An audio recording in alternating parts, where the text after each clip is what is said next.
Ladies and gentlemen, today's issue will be devoted to military affairs. As we know, 3 weeks have passed since the landmark meeting between Trump and Putin in Alaska. Putin did not make concessions. The war continues. This is a fact. But few people understand that during these 3 weeks the policy of this war has changed dramatically.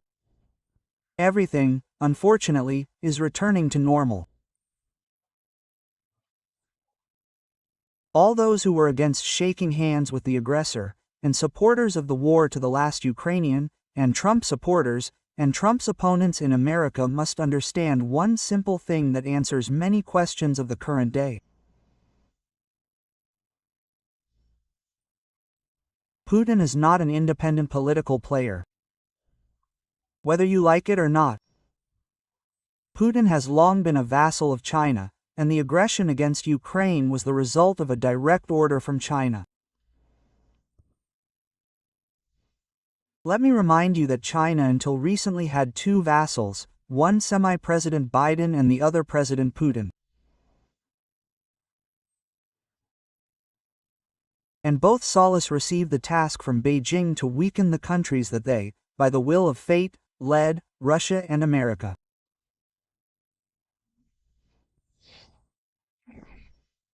Trump tried to tear Russia away from China, but the chain that Putin is chained to China is too strong.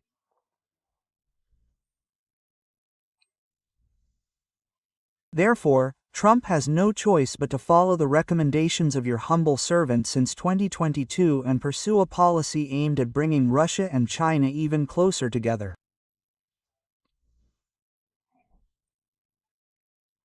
Since 2022, since March 1, 2022, I have not stopped repeating that America has one unique chance to knock down 2 political opponents with one blow. This can only be done after the economies of Russia and China become practically one whole.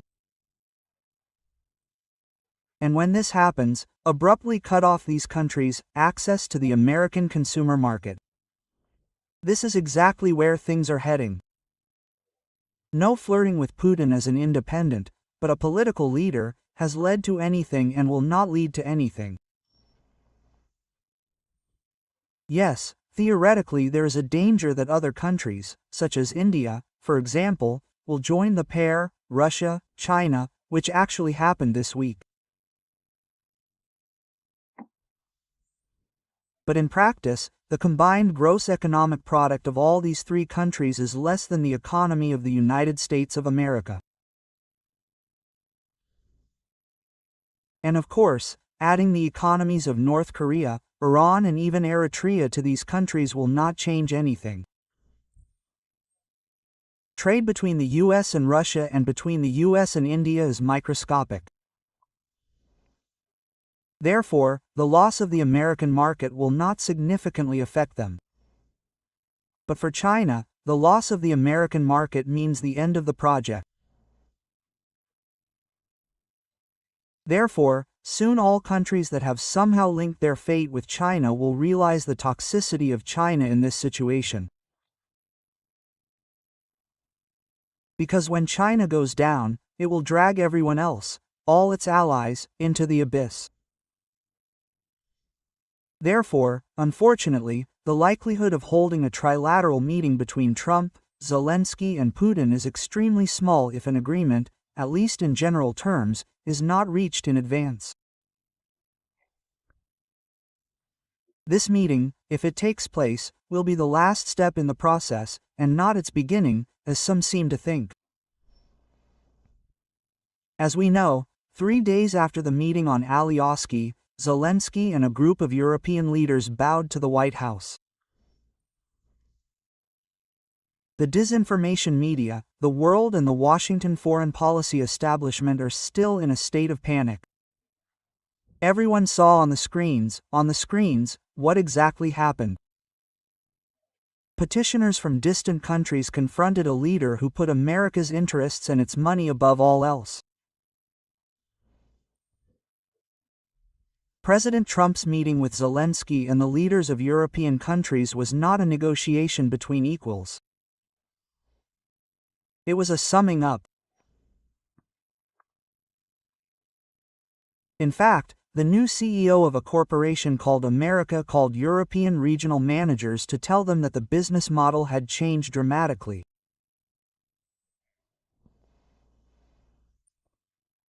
This change in mood was obvious and understandable to everyone. The servile attitude towards Zelensky disappeared. After all, he was considered some kind of celebrity. And this attitude towards him was shown by the previous administration, the administration of semi-President Biden. At this meeting with European leaders, Trump was the helmsman, and he set the agenda.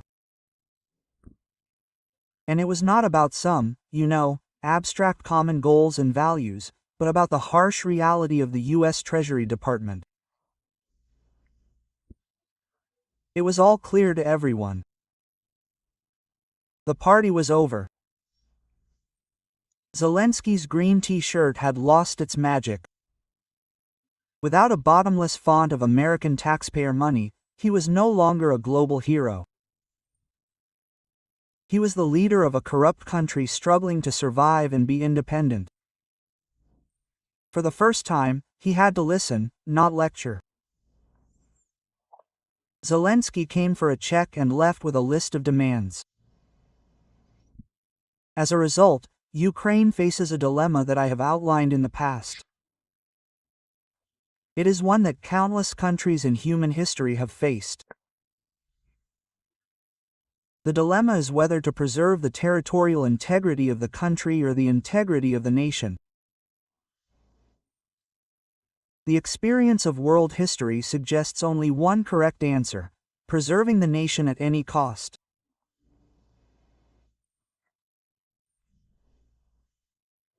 That is why Trump, at a meeting with the Europeans, focused not on maps or front lines, on the movements of divisions, but on receipts, financial receipts.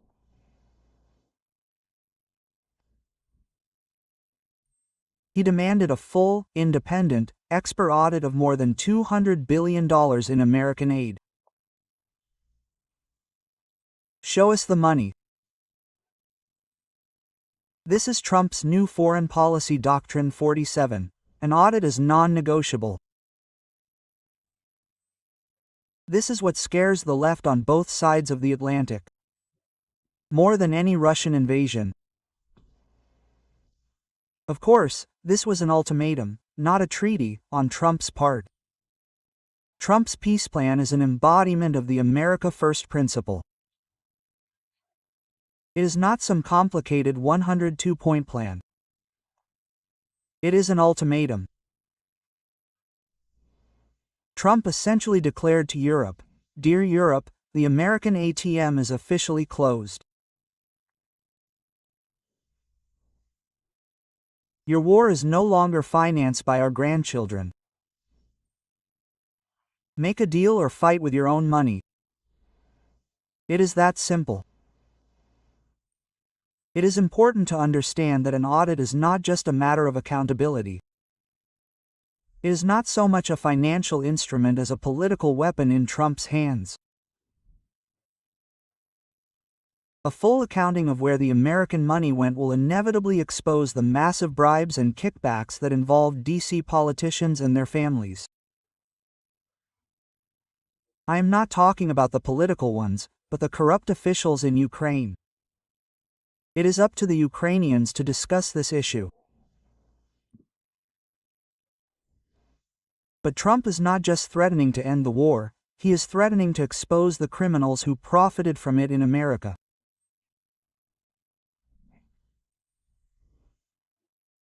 What are the global consequences of this tectonic shift? It is, of course, a political earthquake that marks the retreat into the shadows of the old order, and a return to realism. The world that existed 3 weeks ago is gone. Europe is left to its own devices.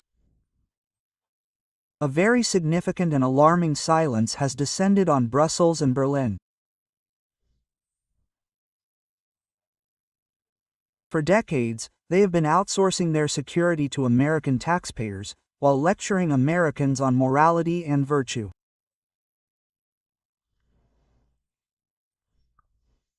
Trump has finally told them that they will have to pay for their own defense.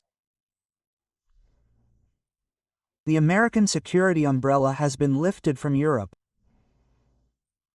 At the same time, it is necessary to understand, this is very important, especially for those who now continue to defend Ukraine's sovereignty with weapons in hand, that the real target is the corrupt Democratic Party in Washington. Showdown in the Ukrainian information space. This is a sideshow. This is something extra. This maneuver is not only about Ukraine. It is about Trump using the audit to disinfect all of Washington. Military contractors, U.S. crooks, suddenly rich Democratic political families. This is the real goal of this new policy. Yes, the cleansing begins abroad in Europe, but ends here at home, in America. And what is very important for everyone, including Ukrainian patriots, to understand is that this is not a pro-Russian, but a pro-American position. Of course, the disinformation media will scream that Trump is again on Putin's side. This is a childish analysis. A real statesman must put an end to conflicts that exhaust their country. Imposing a settlement on terms that meet the interests of the United States. This is what defines a strong foreign policy.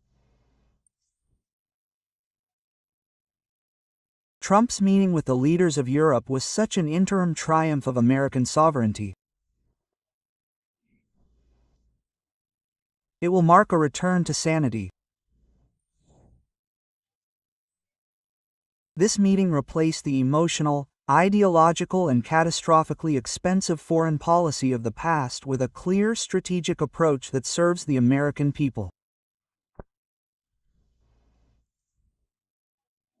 The Democrats, the lying mainstream media and the Washington swamp want to prevent the world from Trump winning. God forbid Trump wins at this stage. These fools do not understand that Trump has already won, and the final result will only be determined by the scale of this victory. This is a lesson to the Ukrainians and to all of us, because the same Democrats who have been flocking to Ukraine for photo shoots for the last 3 years now want Ukraine to lose, just so Trump does not take credit for this victory. These are the kind of friends we have. But it is clear that the blame for the failure at this stage, if there is a failure, will be placed on Putin, because Zelensky agreed to play by Trump's new rules, so his political position is now much stronger than before. The war in Ukraine is not over yet, but some of the results are already visible to the naked eye. Or rather, to the very armed one.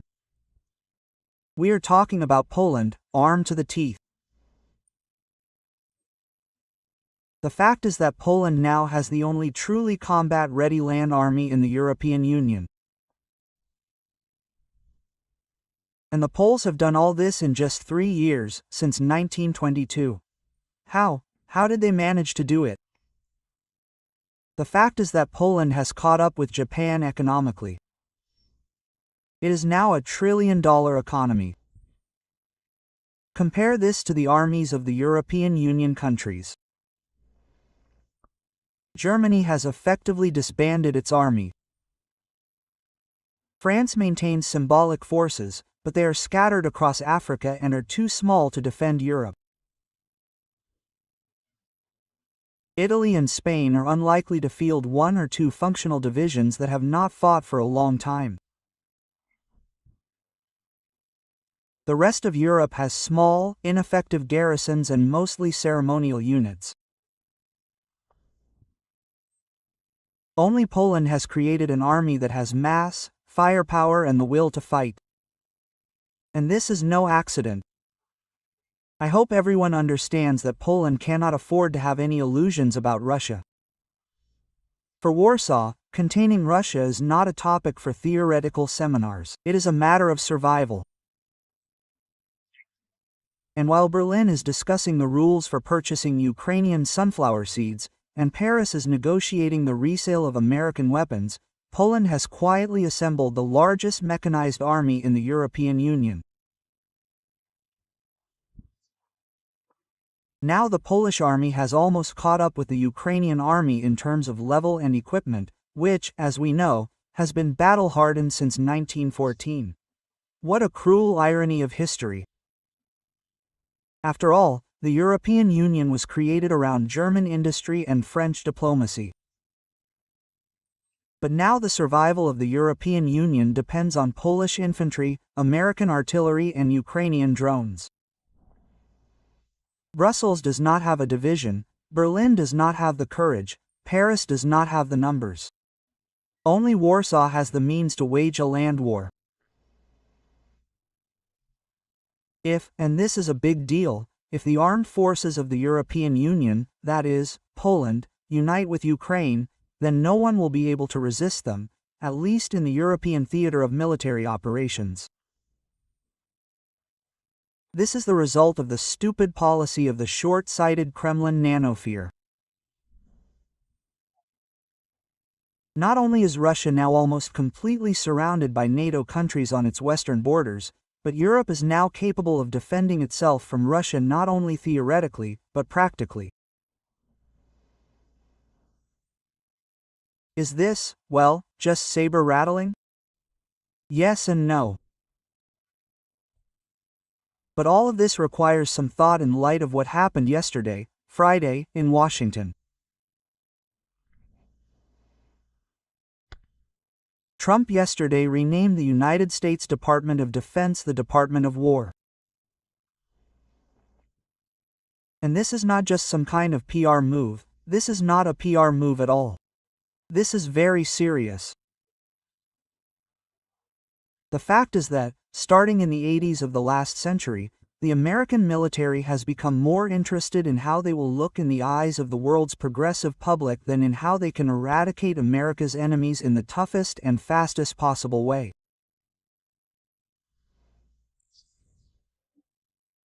And never was this more obvious, at least for me, than during the first impeachment of President Trump.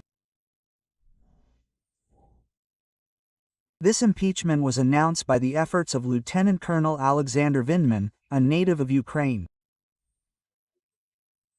If you remember, Vindman initiated the impeachment of his commander-in-chief, because this lieutenant colonel did not agree with the legitimate powers of the president in matters of foreign policy. Well, he did not agree, and that was it. This stocky and, unfortunately, narrow-minded lieutenant colonel decided that he knew better what the policy of the United States of America should be, and thus tore America apart. I am not a historian, but I would like to read the works of historians who would estimate how many lives this stunt of the American Lieutenant Colonel Vindman cost Ukraine.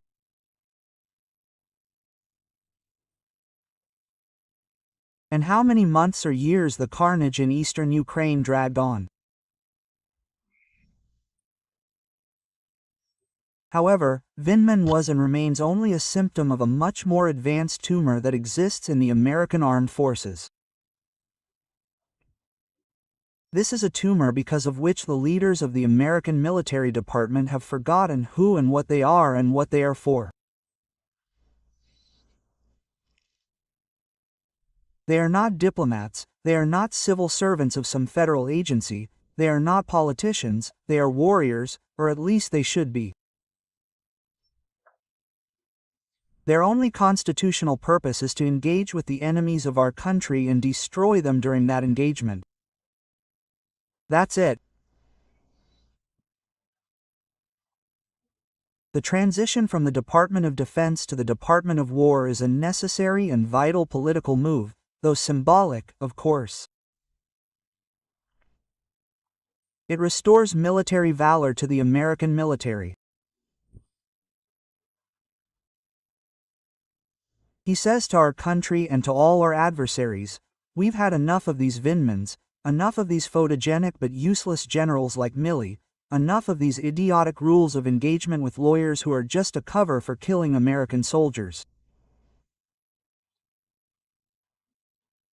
Enough of these shameful retreats like in Afghanistan. Enough of bringing democracy to the nation with thugs with a 6th century mentality. Enough, basta, enough, Trump said. Now America will fight. Now America will destroy everything in its path and win and come home victorious. Because for Trump, winning a war is winning.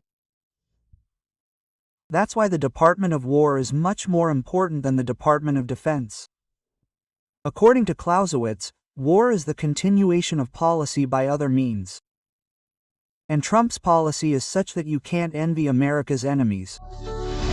That's all.